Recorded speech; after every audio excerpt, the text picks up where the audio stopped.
everybody and welcome back to Storytellers Online. Today we've got a story for you all about two squirrels. Viv, they're looking a bit sad. What's going on? Well, this story is all about these two squirrels who have a bit of an argument. An argument? What are they arguing about? Well, let's read the story and find out together. Well, this week's book is called The Squirrels Who Squabbled. Let's get reading. The Squirrels Who Squabbled. In a towering forest where summer had been, the cool air bit fresh and the mosses grew green.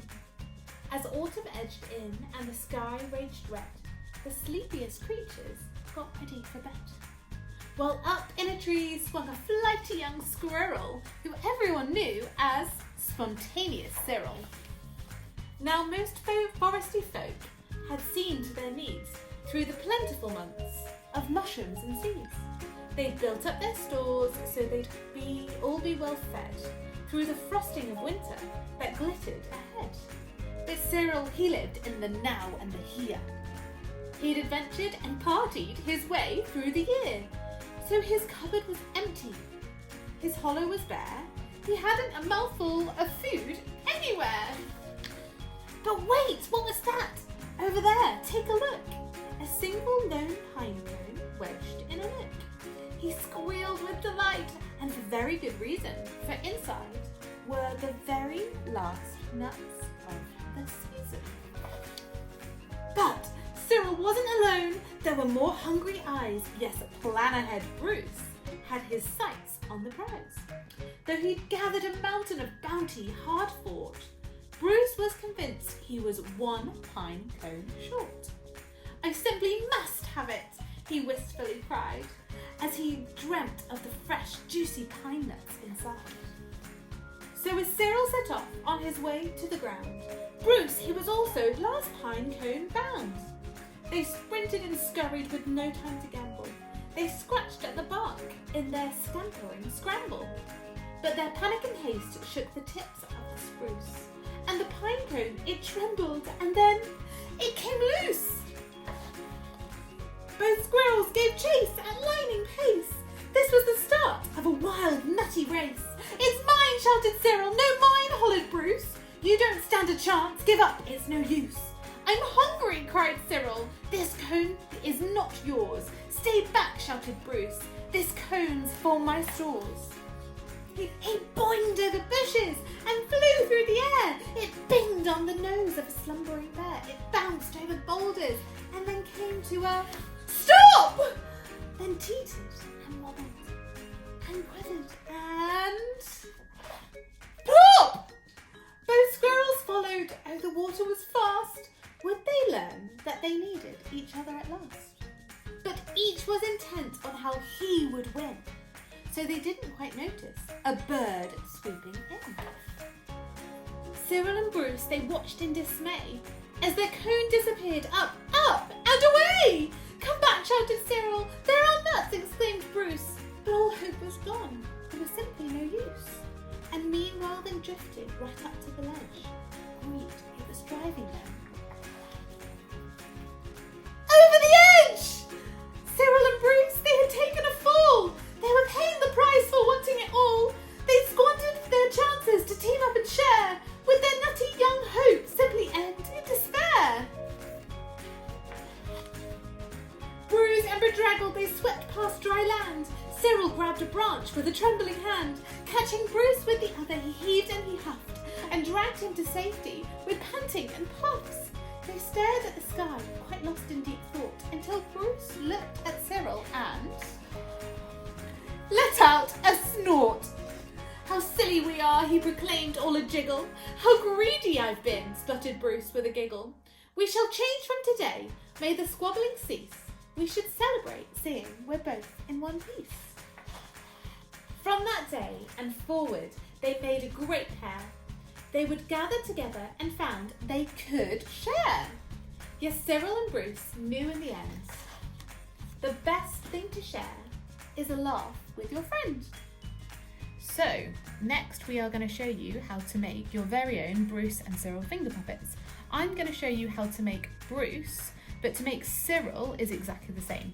The first thing you're going to do is to cut out your body felt shapes. I've already done this here. So we're going to open these up to you. You've got one with ears and one without, and you will stick these together towards the end. The next thing you're going to do is cut out your white face and body and eye pieces. Again,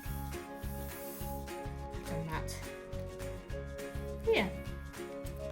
What we're going to do next is stick our white pieces onto our Bruce.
read the story together and now you have your very own Cyril and Bruce. The next thing to do is have a look at your read and chat cards. Some questions here to chat about.